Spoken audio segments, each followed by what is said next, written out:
Federal Reserve is launching a 12-week campaign pilot program to launch for CBDCs. If you don't know what a CBDC is, it stands for Central Bank Digital Currency. I feel like this information, this news has gone really under the radar. Everyone's paying attention to FTX, everyone's paying attention to the markets, maybe even inflation. But this has got to be one of the most groundbreaking pieces of news, actually very bad pieces of news, that we could come across in crypto, even in any kind of monetary policy. And in this video, I just want to share with you some of my thoughts on this. And I'm going to start off with the bad news and then finish off with some good news. I think 3 good pieces why this should happen, why I'd want this to happen. Okay, so the first thing, a CBDC is a central bank digital currency, basically saying that some government official is going to have full control over yours and my money. Some government official, some all-knowing dweeb, pencil pushing, couldn't get a real job, couldn't cack it in business. Some dweeb, some accountant who got hired by the government or whatever is going to be having full control over yours and my money. Now, let's just take a pause and see how the government runs things, okay? You guys ever been to the post office? It's a terrible experience. It's the reason why something like UPS and Amazon have their own shipping companies. They don't use the postal service, is because it's a terrible experience. That's why people use UPS, right? DHL. We don't use the post office. You ever go to the DMV? Okay, need I say more? The DMV is a prime example of how inefficient and how inefficiently run the government runs something into the ground. You spend a little time just trying to renew your tags, an exam or anything like that, pay a bill or whatever. It's a nightmare. You ever submit permits to do anything at your house? I have to submit a permit to change window blinds or a door on my own house. I have to submit a permit. Highly inefficient. Nothing works. We got to take a step back here and we got to ask ourselves the very difficult question. Is the government good at managing money? You know, people who might be good at managing money and might be bad at managing money. We would have to ask ourselves, is the government good at managing the government's money, all of our money put together? And if they are, can we trust them to manage our own individual income? Because a government official, someone will have overlord power of everything that goes into your account and everything that comes out of your account. I'm assuming they're gonna have to give you some kind of wallet. I'm assuming you're gonna know who that person is. There's a name attached to that wallet. All of that will be controlled. We'll have oversight. We'll be under observation. So there's some implications here. Implication number 1 is they have access to view what you're spending, or maybe more specifically, what you're supporting. Oh, did you want to donate, $100,000, $100 to the Republican Party? Well, looks like someone's gonna get investigated. Oh, did you want to donate to Black Lives Matter? Oh, did you want to donate to the police force? Oh, did you want to donate to this religious institution?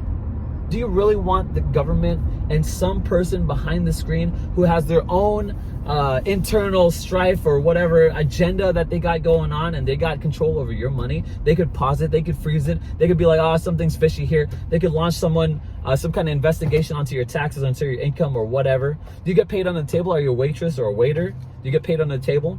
Here's the other implication. I would think that the government would want full control, full monopoly over stablecoins, over central bank digital currencies. Meaning, I feel like they're going to launch a tax on Tether.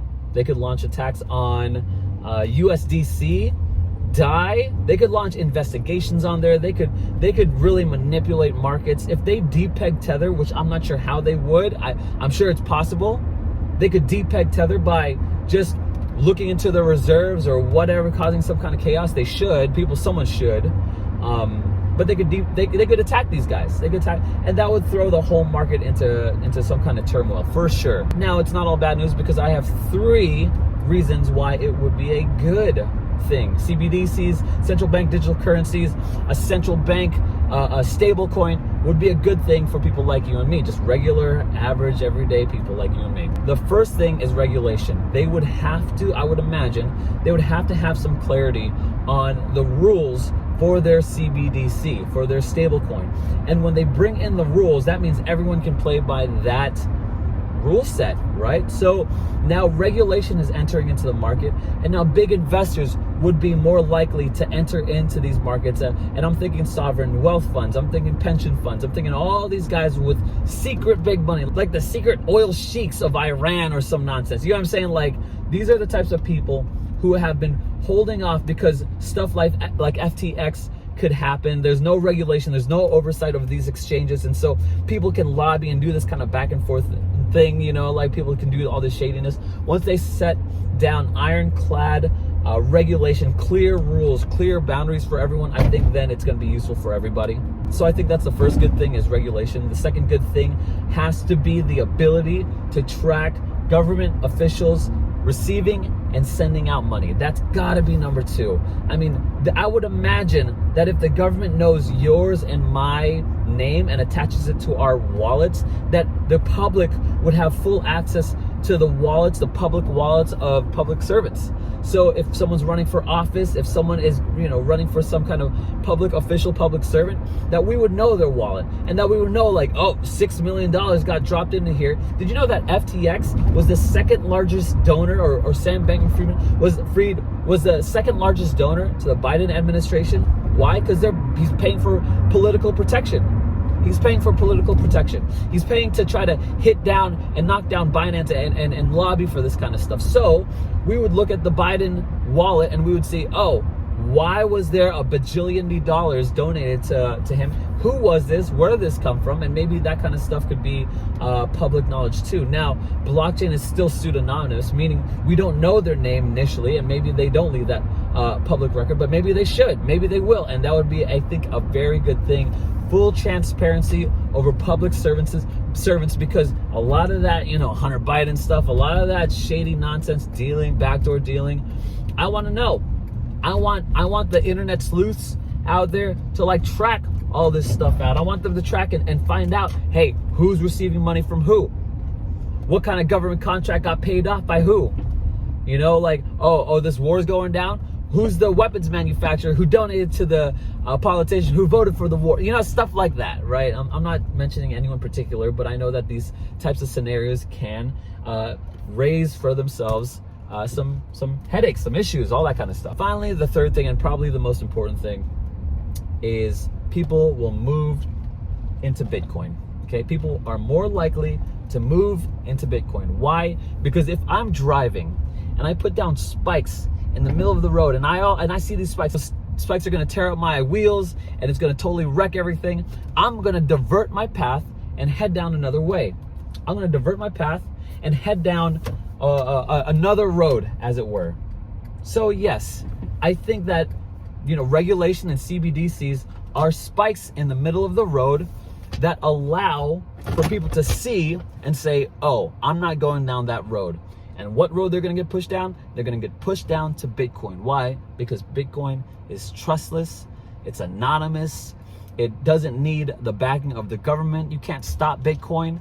Bitcoin is the money for the people. It is freedom, because CBDCs are the antithesis of yours and my freedom. That's Big Brother watching us over and over for every single transaction. However, Bitcoin will be pushed to. People are going to see those spikes of CBDCs and be like, nah, fam, I'm out.